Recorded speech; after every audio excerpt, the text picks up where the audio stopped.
પ્રાથમિક શાળામાં 26મી જાન્યુઆરીનો ધ્વજવંદન કાર્યક્રમ કરવામાં આવ્યો હતો। આ ધ્વજવંદન કાર્યક્રમ સાણંદ મામલતદાર નવીનભાઈ પટેલના હસ્તે યોજાયો હતો।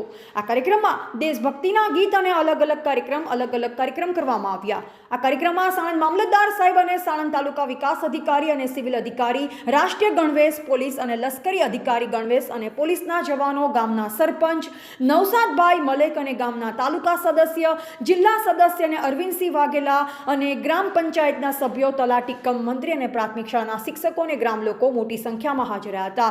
Bureau report DT news live 24।